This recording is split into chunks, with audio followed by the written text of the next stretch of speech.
नमस्कार, आदाब, मैं शहर यासिर। स्वागत है आप सभी का सियासत टीवी के हिंदी समाचार में। सबसे पहले देखते हैं हेडलाइंस। जम्मू कश्मीर विधानसभा में प्रदेश के विशेष राज्य के प्रस्ताव पर जमकर हुआ हंगामा, कार्रवाई स्थगित।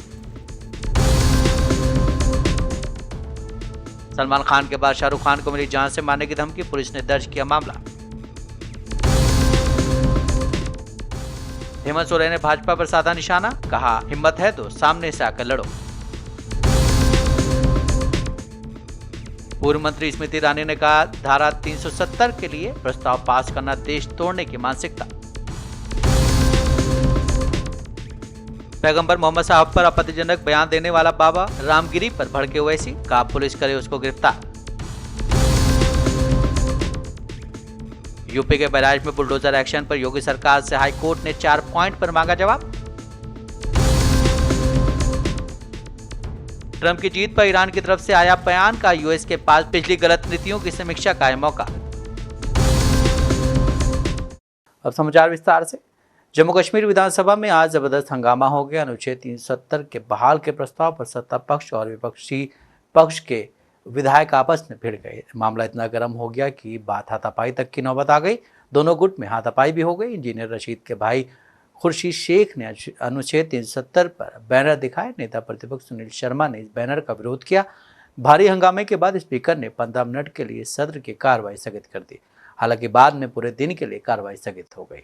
तो बब्बर शर्मा कहाँ से हो गया? चौधरी में कॉन्फ्रंटेशन पे ही शुरुआत हुई है, तो क्या ये आगे भी देखने को कोई मिलेगा? कॉन्फ्रंटेशन नहीं है। हमने लोगों के हित की बात की है मेरे भाई। हमने अपने बात नहीं की, अपने व्यापार की बात नहीं की, अपने हक की बात नहीं। हमने बेरोजगार बच्चों के रोजगार की बात की है, हमने हॉस्पिटलों का बात की है, हमने एजुकेशन सिस्टम पे बात की है, हमने टूरिज्म पे बात की है, हमने इंडस्ट्री पे बात की है। ये जो आपके सामने पीएचई डिपार्टमेंट जो बताया है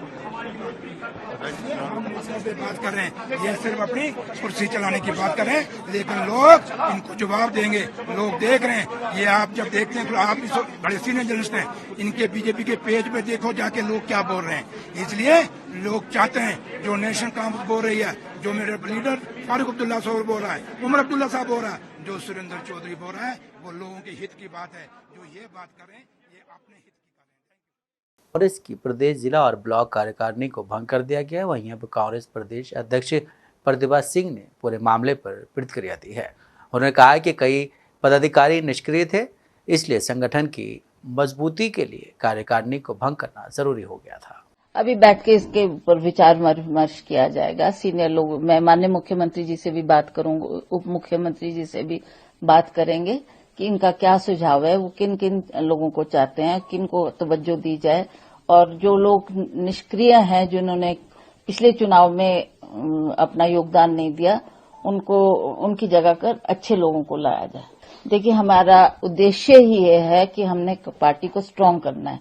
हमें जहां जहां कमजोरियां नजर आई, जहां जहां कमियां नजर आई, उन बातों को दूर करते हुए हमने अच्छे लोगों को इसमें आगे तवज्जो देनी है, ताकि वो आकर खुद भी काम करे और अपनी टीम से भी पार्टी को मजबूत करने के लिए फील्ड में उतरकर वो नजर आने चाहिए कि उन्होंने फील्ड में भी काम किया है, और फील्ड में जाकर भी वो हमारे जो ऐसे लोग हैं जो हमारे तक जिनकी पहुंच नहीं है, उनसे भी बातचीत करके उनके सुझाव लेकर हम इस पार्टी को और मजबूती देंगे और सक्रिय करेंगे, और सब एकजुट होकर एक संदेश देंगे कि सब हम एक होकर पार्टी को मजबूत करने के लिए रात दिन काम करें। बीजेपी सांसद अनुराग ठाकुर ने आज एक विवादित बयान देते हुए कहा कि झारखंड में कांग्रेस जेएमएम सरकार को समर्थन दे रही है।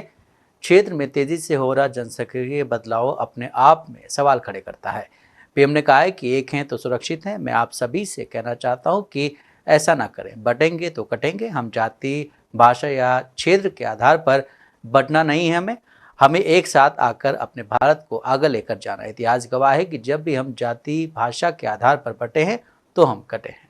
झारखंड में जहां कांग्रेस की सरकार झारखंड मुक्ति मोर्चा के साथ है, वहां डेमोग्राफी ने तेजी के साथ बदली है कि जो अपने आप में बहुत बड़ा प्रश्न चिन्ह खड़ा कर रही है। और प्रधानमंत्री जी ने कहा, साथियों, एक है तो सेफ है, और ये देश के बहुत एक महत्वपूर्ण संदेश है। और मैं आप सबसे कहना चाहता हूं जातियों में मत बटिए।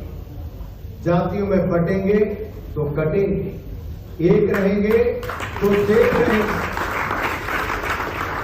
हमें ना जाति के नाम पर बटना है, ना भाषा के नाम पे बटना है, ना क्षेत्र के नाम पे बटना है। हमें तो एकजुट रहकर अपने भारत को आगे बढ़ाना है और नंबर 1 देश बनाना है। साथियों, 1947 से जो जग कांग्रेस ने देश को दिए वो आज तक भरे नहीं। इतिहास और वर्तमान ये गवाह ही है कि जब भी जाति और भाषा के नाम पर हम बटे हैं तो कटे। बॉलीवुड सुपरस्टार शाहरुख खान को जान से मारने की धमकी मिली है। फिलहाल इस मामले में पुलिस ने केस दर्ज कर लिया है। एक और जहां सलमान खान को लॉरेंस बिश्नोई कई धमकी दे चुका है, दूसरी ओर अब शाहरुख खान को भी धमकी मिली है। सूत्रों के मुताबिक रायपुर के रहने वाले एक शख्स ने धमकी भरा कॉल किया था। ये फ़ोन शाहरुख खान की प्रोडक्शन कंपनी रेड चिलीज़ की ऑफिस से आया था, जिसके बाद हड़कंप मच गया। वहीं आनंद फानन में किंग खान को जान से मारने की धमकी भरे कॉल आने की शिकायत पुलिस में की गई, जिसके बाद मुंबई के बांद्रा पुलिस थाने में एफआईआर दर्ज कर ली गई है। वहीं मुंबई पुलिस की टीम छत्तीसगढ़ रायपुर पहुंची है। दरअसल पुलिस ने कॉल को ट्रेस किया तो ये रायपुर का निकला था। लास्ट लोकेशन बाजार की है। पुलिस वहां पहुंच चुकी है और लगातार लोगों से पूछताछ कर रही है। फिलहाल आगे की जाँच जारी है। हालांकि ये पहली बार नहीं है। साल 2023 में पठान और जवान की सफलता के बाद भी उन्हें जान से मारने की धमकी मिल चुकी है, जिसके बाद सुरक्षा और भी बढ़ा दी गई थी। झारखंड के मुख्यमंत्री हेमंत सोरेन ने आज बीजेपी पर जोरदार हमला किया। उन्होंने भाजपा को चुनौती देते हुए कहा है कि वो आगामी राज्य के चुनावी मुकाबले में कायर अंग्रेजों की तरह पीछे से हमला करने के बजाय उनसे सीधा मुकाबला करें। मुख्यमंत्री ने एक पोस्ट में भाजपा पर निशाना साधते हुए कहा है कि अगर हिम्मत है तो सामने से लड़ो, कायर अंग्रेजों की तरह लगातार पीछे से वार क्यों कर रहे हो? कभी ईडी, कभी सीबीआई, कभी कोई एजेंसी से हमारा सामना करवा रहे हो। अब अरबों रुपए खर्च कर दिए हैं मेरी छवि बिगाड़ने के लिए, तो अब इतना डर क्यों हो रहा है? हमारा लोगों के बीच में जो कहना है वो हम कह रहे हैं, आप लोग सुन रहे हैं। निर्णय जनता को लेना है। उनसे पूछिए कि 13 तारीख को क्या करेंगे। अरे वो जुमलेबाज पार्टी, क्या उनका वादा करना ना करना बात बराबर। लगे रहो। पूर्ण बहुमत की सरकार। महाराष्ट्र में एमएनएस प्रमुख राज ठाकरे के बयान पर महाराष्ट्र कांग्रेस अध्यक्ष और साकोली से पार्टी के उम्मीदवार नाना पटोले ने कहा है कि संवैधानिक व्यवस्था को न मानने वालों के बारे में चर्चा न करना ही बेहतर है। हमारा संविधान कहता है कि हर कोई अपना धर्म अपना सकता है और हर कोई अपने धर्म को अपने हिसाब से अपना सकता है। किसी और धर्म पर आपत्तिजनक बयान देना सही नहीं है। जिन लोगों को संवैधानिक व्यवस्था मान्य नहीं, ऐसे लोगों के बारे में कोई चर्चा नहीं करो तो अच्छी बात है। हमारा संविधान ये कहता है कि सबने अपने अपने धर्मों पर प्यार करना चाहिए, किसी के धर्म के ऊपर आक्षेप नहीं करना चाहिए। लेकिन ऐसे लोग हैं कि जो समाज में धर्म के आधार पर विभाजन करना चाहते, जिनको संविधान मान्य नहीं, ऐसे लोगों के बारे में बात नहीं करो तो अच्छी है। फडणवीस ने कहा कल के इवेंट। पूर्व केंद्रीय मंत्री स्मृति ईरानी ने कहा है कि कांग्रेस और इंडिया गठबंधन के अनेक दल लगातार भारतीय संविधान का अपमान कर रहे हैं। उन्होंने कहा कि संविधान के अनुच्छेद 370 के नष्ट होने के बाद भी इसको दोबारा वापस लाने के लिए कांग्रेस गठबंधन के द्वारा जम्मू कश्मीर की विधानसभा में प्रस्ताव पास कराना देश को तोड़ने की मानसिकता दिखाता है। इस अनुच्छेद के निरस्त होने से जम्मू कश्मीर के दलित आदिवासियों को आरक्षण सहित अनेक अधिकार मिले हैं, लेकिन इसे वापस लाने की इंडिया गठबंधन की सोच दलितों आदिवासियों के विरुद्ध है। कांग्रेस और इंडिया अलायंस के नेताओं का टैक्टिकल समर्थन दिखाता है उग्रवाद और आतंकवाद के समर्थन में। ये भारत में हर नागरिक को ज्ञात है कि धारा 370 हटने के बाद नागरिकों की मृत्यु में 80% की गिरावट हुई। ये हर हिंदुस्तानी को ज्ञात है कि धारा 370 हटने के बाद जम्मू कश्मीर में आतंकी घटनाओं में 70% की कमी हुई।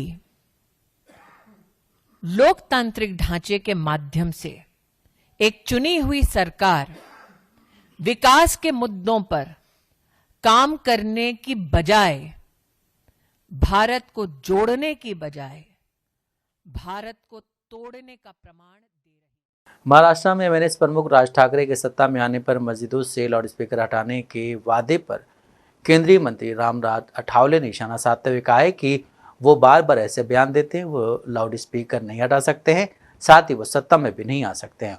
उनके लिए महाराष्ट्र में सत्ता में आना बहुत ही मुश्किल होगा।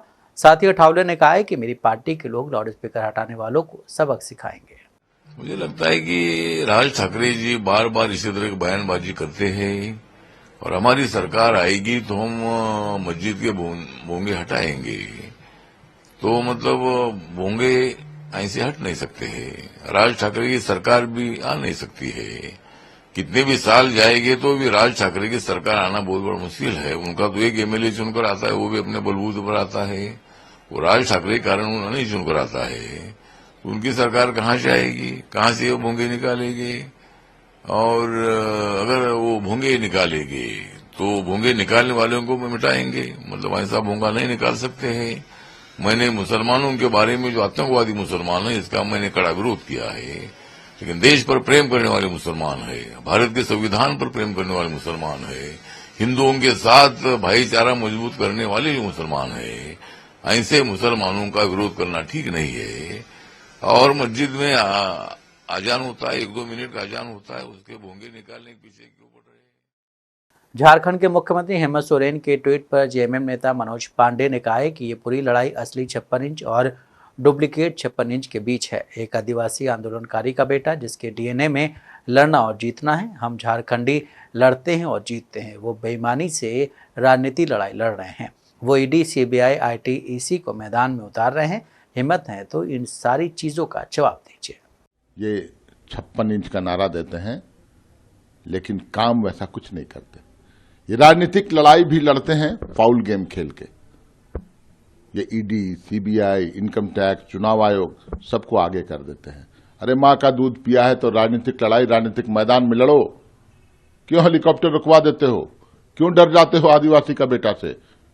झारखंड में आए हो, गुजरात से आए हो, आसाम से आए हो, मध्य प्रदेश से, और झारखंडी को झारखंड में ही चुनौती इसी जमीन पर दोगे? माँ का दूध पिया तो सामने आ जाओ, राजनीतिक लड़ाई सुचिता के साथ लड़ो। क्यों ऐसा आप दुष्प्रचार कर रहे हो? करोड़ों करोड़ रुपए खर्च करके पब्लिसिटी पर गलत तथ्यों को सामने रखते हो। हिम्मत है, मजाल है तो जवाब दो मेरे सवालों का कि 13,000 स्कूल क्यों बंद हुए? 11 लाख लोगों का क्यों राशन कार्ड आपने रद्द कर दिया? महंगाई पर क्यों आप कंट्रोल नहीं कर पाए? रसोई गैस क्यों महंगी है? सरना धर्म कोड क्यों नहीं हो पाया? पिछड़ों का आरक्षण क्यों रोक रखा है? जवाब दो इस धरती पर। महाराष्ट्र में चुनावी प्रचार चरम पर है। राजनीतिक दलों के नेता जोर शोर से चुनावी मैदान में जुटे हुए हैं। इस बीच एआईएमआईएम के विधायक अकबरुद्दीन ओवैसी ने मालेगांव में एक सभा को संबोधित किया। ओवैसी ने इस सभा में बिना नाम लिए पैगंबर मोहम्मद साहब पर आपत्तिजनक बयान देने के आरोपी रामगिरी महाराज को गिरफ्तार करने की मांग की है। अकबरुद्दीन ओवैसी ने कहा है कि रसूलुल्लाह की शान में गुस्ताखी करने वाले को फौरन गिरफ्तार किया जाए, जेल में डाला जाए। हमें यकीन है कि मुल्क का कानून जरूर रसूलुल्लाह की शान में गुस्ताखी करने वाले को पकड़ेगा। उन्होंने कहा कि मुझे यकीन है कि जिस तरह इन सच्चे बहादुर पुलिस वालों ने मुझे नोटिस भेजा है, यहाँ के माहौल को नहीं खराब करेंगे, उसी तरह ये सच्चे बहादुर और जवान मर्द पुलिस वाले अपनी ड्यूटी करेंगे और उस गुस्ताख को भी पकड़ कर लाएंगे। इससे पहले एमआईएम अध्यक्ष असदुद्दीन ओवैसी ने भी एक सभा को संबोधित करते हुए कहा था कि इस्लाम को मानने वालों के लिए, पैगम्बर मोहम्मद साहब के लिए हमारे जिस्म से अगर पूरा खून भी निकल जाए तो हमारे लिए कम है। लेकिन उनके खिलाफ बोलने वालों पर कोई एक्शन नहीं लिया, खाली एक केस दर्ज कर लिया गया। उन्होंने कहा कि जिस शख्स ने हमारे नबी को लेकर अनाप शनाप बका, उसके खिलाफ कोई पार्टी आगे नहीं आई। अगर कोई आगे आया तो सिर्फ इम्तियाज जलील आगे आए। इम्तियाज जलील ने कहा कि हम जुलूस निकालेंगे, हम औरंगाबाद से मुंबई जाएंगे। शिवसेना यूबीटी के अध्यक्ष उद्धव ठाकरे ने पार्टी का घोषणा पत्र जारी कर दिया। उन्होंने कहा कि एमवीए की सार्वजनिक बैठक सफल रही। किसे वोट देना है और क्यों, किस विचारधारा को वोट देना है, ये भी महत्वपूर्ण है। हमने एमवीए की 5 गारंटियों के बारे में बताया था। आज हम अपना घोषणा पत्र जारी कर रहे हैं। हमने जो 5 गारंटियां बताई थी उनमें से कुछ और योजनाएं इस घोषणा पत्र से जुड़ी हुई हैं। अभी मैंने आपके सामने शिवसेना की ओर से महाविकास आघाड़ी सरकार आने के बाद हम क्या करने जाने वाले हैं, जनता की सेवा कैसे हम करने वाले हैं, वो हम तो वचननामा कहते हैं, तो वचननामा हमने जनता के सामने रखा है। साथ ही साथ एक छोटा पॉकेट वचननामा हमने एक शायद नहीं होगी या नहीं होगी बात हमने करने की कोशिश की है कि जो लोग हमारे गांव-गांव में जाते हैं, प्रचार करते हैं, उनको आसानी से पता चले कि अरे हमने क्या वचन दिया है। तो एक जैसे मैंने मेरी जेब में रखा है वैसा ही एक वचननामा हमने दिया है, जिसके पीछे हमने QR कोड दिया है। वो अगर आप स्कैन करेंगे तो आपको पूरा जो हमारा वचननामा है आप उसमें पढ़ सकते हैं। इसमें जो जानकारी हमने दिए हैं ये तो बात सही है कि बहुत सारी चीजें महाविकास आघाड़ी का जो मैनिफेस्टो है उसमें जो आई है वही हमने दी है, लेकिन साथ ही साथ कुछ अलग बातें जिसके ऊपर हमें ऐसे लगा कि ध्यान देने की आवश्यकता है वो भी हमने इसमें डाली है। उत्तर प्रदेश में पोस्टर वार थमने का नाम नहीं ले रहा है। हरियाणा चुनाव में बटेंगे तो कटेंगे के नारे की काट में यूपी में लगातार नए नए नारे दिए जा रहे हैं। महाराष्ट्र चुनाव में उत्तर प्रदेश के सीएम योगी आदित्यनाथ ने एक बार फिर से ये नारा दोहराया, तो वहीं आज समाजवादी पार्टी दफ्तर के बाहर समाजवादी पार्टी के नेता और कांग्रेस पार्टी के नेता द्वारा अलग अलग पोस्टर लगाए गए हैं। समाजवादी पार्टी के दफ्तर के बाहर जो पोस्टर लगाए गए हैं उसमें समाजवादी पार्टी के नेता अभिषेक वाजपेयी ने एक पोस्टर लगवाया है जिसमें लिखा है कि पीडीए की ही जीत होगी, एकता की जीत होगी, गंगा जमुना तहजीब को न ही बंटने देंगे और न ही समाज की एकता को कटने देंगे। वहीं दूसरा पोस्टर कांग्रेस नेता अजीत कुमार मौर्य की तरफ से लगाया गया है। इसमें राहुल गांधी और अखिलेश यादव के फोटो के साथ समाजवादी पार्टी और कांग्रेस का सिंबल लगाया गया है। सिंबल के साथ हिंदू, मुस्लिम, सिख, ईसाई की तस्वीर एक दूसरे का हाथ पकड़े हुए लगाई गई है। पोस्टर में लिखा गया है कि ना कटेंगे और ना ही बटेंगे और एक रहेंगे। बटेंगे तो गैस सिलेंडर 1200 रुपये में मिलेगा, एक होंगे तो 400 रुपये में मिलेगा। यूपी में चल रहे उपचुनाव के बीच ये नारे बेहद ही अहम हो जाते हैं। एक तरफ जहां सीएम योगी अपने नारे से अपने लोगों को जोड़ने का काम कर रहे हैं, तो वहीं समाजवादी पार्टी अपने नारे से अपने लोगों को जोड़ने का काम कर रही है। अब इन नारों के बीच इंडिया गठबंधन भी कूद पड़ा है। इंडिया गठबंधन की तरफ से कांग्रेस पार्टी के एक नेता ने भी आज समाजवादी पार्टी दफ्तर से लेकर अलग अलग जगह पर पोस्टर लगाए हैं। यूपी में इलाहाबाद हाई कोर्ट की लखनऊ बेंच में आज बहराइच के महाराजगंज के महसी में हिंसा के बाद पीडब्ल्यूडी विभाग द्वारा चस्पा किए गए 23 घरों पर बुलडोजर एक्शन के नोटिस मामले में एक बार फिर से 5 दिनों की मोहलत मिली है। अब इस मामले में अगली सुनवाई 11 नवंबर को होगी। इस मामले में सरकार ने अपनी तरफ से जवाब दाखिल कर दिया, जिसके बाद अब दूसरे पक्ष को अपना जवाब दाखिल करने के लिए समय दिया गया है। अब मामले पर एसपी नेता अवधेश प्रसाद का बयान सामने आया है। देखिए, मैं तो लगातार और हमारी पार्टी समाजवादी पार्टी और हमारे नेता माननीय अखिलेश जी राष्ट्रीय अध्यक्ष और हिंदुस्तान की उम्मीद लगातार इस तरह की अवैध कार्रवाई के खिलाफ लगातार आवाज उठाते रहे और हम लोग विरोध करते रहे। कई बार मैंने स्वयं कहा कि बुलडोजर से घर गिराने का भारतीय दंड संहिता में, इंडियन पेनल कोड में या फौजदारी के कानून में कहीं पे कोई स्थान नहीं है। कितना भी बड़ा से बड़ा कोई अपराध किए हो तो उसके लिए आईपीसी में यहां तक सजाए मौत है। लेकिन दिल्ली से पटना लौटे केंद्रीय मंत्री चिराग पासवान ने पटना एयरपोर्ट पर मीडिया से बातचीत के दौरान छठ गीतों की प्रसिद्ध गायिका स्वर्गीय शारदा सिन्हा के निधन पर गहरी संवेदना प्रकट की है। उन्होंने शारदा सिन्हा के योगदान को अमूल्य बताते हुए कहा है कि उनका स्थान कोई भी नहीं भर सकता। इसके साथ ही चिराग पासवान ने बिहार के उपचुनाव और झारखंड में एनडीए की जीत का भरोसा जताया। साथ ही कनाडा में हिंदू समुदाय पर हो रहे हमलों की कड़ी निंदा की है। धीरे धीरे हार के कई बहाने ये लोग खोजने की तैयारी करेंगे, क्योंकि एक बात तय है कि जहां जहां पे भी चुनाव हो रहे हैं, उपचुनाव हो या राज्यों में विधानसभा के चुनाव हो, उन चुनाव में एनडीए की सरकार बनने जा रही है, एनडीए की जीत होने वाली है, इसमें कहीं कोई संदेह नहीं है। और हेमंत सोरेन जी अपनी हार को देखते हुए घबराहट में ये सारे बयान दे रहे हैं। अभी धीरे धीरे ईवीएम पे भी ठीकरा फोड़ा जाएगा, तमाम तरीके के बहाने ढूंढे जाएंगे अपनी हार को छुपाने को लेकर। घुसपैठियों को लेकर भी बार बार कहा जा रहा है कि घुसपैठियां आ रहे हैं। हेमंत सोरेन कह रहे हैं कि आदिवासियों को गुमराह कर रहे हैं एनडीए गठबंधन के लोग। देखिए, ये बात सरकार की नीति स्पष्ट है इस बात को लेकर कि घुसपैठियों को कतई बर्दाश्त नहीं किया जाएगा। ऐसे में कोई सरकार अपने वोट बैंक के लालच में अगर ऐसे असामाजिक तत्वों को संरक्षण देने की सोच रखती है तो उस सोच का भी खुलासा हमारी केंद्र सरकार करेगी और इसको कतई बर्दाश्त नहीं किया जाएगा। मध्य प्रदेश पहुंचे कांग्रेसी नेता सचिन पायलट ने बड़ा बयान दिया है। पायलट ने कहा है कि हम सब आज उपचुनाव में प्रचार करेंगे। जनता ने जिन उम्मीदों को लेकर वोट डाले थे उस पर सरकार खरी नहीं उतरी है। हर क्षेत्र में सिर्फ प्रचार प्रसार फोटो छिप रही हैं। राहुल गांधी के नेता प्रतिपक्ष बनने के बाद सरकार की जवाबदारी तय की गई है। केंद्र की सरकार आज भी कांग्रेस को दोष दे रही है। झारखंड और महाराष्ट्र में इंडिया गठबंधन की सरकार बनेगी। झारखंड में इंडिया गठबंधन की सरकार बनने की हवा चल रही है। दोनों राज्यों में, महाराष्ट्र में और झारखंड में इंडिया गठबंधन की सरकार बनेगी। जिस प्रकार का प्रचार हो रहा है, जिस प्रकार के आरोप लगाए जा रहे हैं झारखंड के अंदर हमारी सरकार के ऊपर, वो बिल्कुल बेबुनियाद हैं। भारत की सरहद की रक्षा करना भारत की सरकार की जिम्मेदारी है और मैं समझता हूं कि अपनी गलतियों को छुपाने के लिए वो हमेशा ही विपक्ष को आरोपित बनाते हैं। जब भी कुछ अपनी नाकामी छिपानी होती है तो कांग्रेस को आरोपी बनाने का काम शुरू से भाजपा करती आई है। अब समय आ गया, जिम्मेदारी लेनी चाहिए। 10 साल से अब सरकार में, केंद्र में जो कमियां हैं किसानों के लिए, बेरोजगारी, महंगाई, ये सब आप लोगों के 10 साल के कार्यकाल का ही परिणाम है।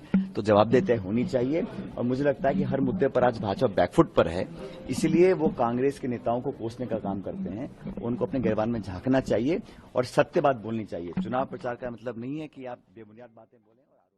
राहुल गांधी के एक लेख पर सियासी बवाल मच गया। बीजेपी के कई नेता उनके इस लेख की कड़ी आलोचना कर रहे हैं और उन पर निशाना साध रहे हैं। एक मीडिया संस्थान के लिए लिखे लेख में राहुल गांधी ने कहा है कि ईस्ट इंडिया कंपनी खत्म हो गई, लेकिन उसने जो डर पैदा किया था वो फिर से दिखाई देने लगा है। उन्होंने कहा है कि इस कंपनी ने भारत की आवाज़ अपनी व्यापारिक शक्ति से नहीं बल्कि अपने शिकंजे से कुचली थी। ईस्ट इंडिया कंपनी ने भारत के राजा महाराजाओं को डरा धमका कर और उन्हें घूस देकर भारत पर राज किया। राज परिवार से ताल्लुक रखने वाले बीजेपी के कई नेताओं ने राहुल गांधी के इस लेख की निंदा की है।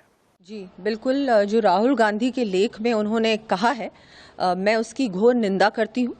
उन्होंने जिस तरह से राज परिवारों को जिस तरह से कहा है कि इन्होंने रिश्वत ली और बहुत ही उल्टा सीधा कहा है, उनको क्या है कि हिस्ट्री की जानकारी नहीं लगती और जिस तरह से राज पर उनको जानकारी लेनी चाहिए, वो एक पार्लियामेंटेरियन है। इस तरह की बात कहने से पहले उनको पूरे तथ्यों की जानकारी लेनी चाहिए थी, जो उन्होंने नहीं ली। जो राज परिवार है उनके कंट्रीब्यूशन सब जानते हैं। पूर्व राज परिवारों ने जब भारत का एकीकरण हुआ उस समय भी बहुत बड़ा योगदान था।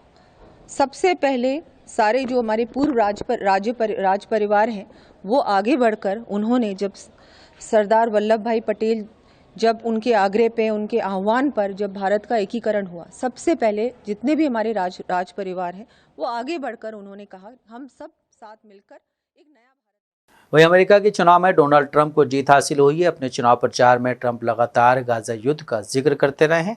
इसके अलावा वो इजराइल के समर्थन की भी बात करते रहे। ट्रंप की जीत के बावजूद ईरान डरा नहीं है और उसने इजराइल के खिलाफ एक बड़ा हमला करने की धमकी दी है। यह हमला पिछले महीने ईरान पर हुए इजराइल के हमले के जवाब में किया जाएगा। ईरान के रिवोल्यूशनरी गार्ड कॉर्प के उप प्रमुख ने कहा है कि ज़ायोनिस्ट के पास हमसे मुकाबला करने की ताकत नहीं है और उन्हें हमारी प्रतिक्रिया का इंतजार करना होगा। हमारे डिपो के पास इसके लिए पर्याप्त हथियार हैं। इजराइल को ईरान की ओर से एक बड़े हमले का खतरा है। इस बीच इजराइल ने अपने रक्षा मंत्री योव गैलेंट को हटा दिया है। रिपोर्ट्स के मुताबिक बिना किसी सैन्य या डिफेंस बैकग्राउंड वाला अनुभवहीन राजनेता उनकी जगह ले सकता है। ईरान ने घोषणा की कि उसने इजराइल के लिए जासूसी के आरोप में देश के उत्तर पश्चिम में एक अदालत में 4 लोगों को मौत की सजा सुनाई है। एक न्यूज़ एजेंसी के रिपोर्ट के मुताबिक ट्रंप ईरान के तेल उद्योग पर अधिक प्रतिबंध के साथ अधिकतम दबाव फिर से लागू कर सकते हैं। इसके अलावा इजराइल को ईरान की परमाणु परमाणु फैसिलिटी पर हमला करने और वरिष्ठ ईरानी अधिकारियों की हत्या करने के लिए प्रोत्साहित कर सकते हैं। ट्रंप को दुनिया भर के नेताओं ने जीत की बधाई दी है, लेकिन रूसी राष्ट्रपति व्लादिमीर पुतिन ने उनसे बात नहीं की है। इसे लेकर रूसी सरकार के प्रवक्ता ने कहा कि उन्हें इसकी जानकारी नहीं कि ट्रंप बधाई देंगे या नहीं। रूसी राष्ट्रपति भवन क्रेमलिन के प्रवक्ता दिमित्री पेस्कोव ने साथ ही इस बात पर जोर दिया कि रूस अमेरिका को एक ऐसा देश मानता है जिसके साथ उसके मित्रता संबंध नहीं है। हिंदी समाचार यहीं समाप्त होता है। मुझे दें इजाजत। आप बने रहें सियासत टीवी के साथ।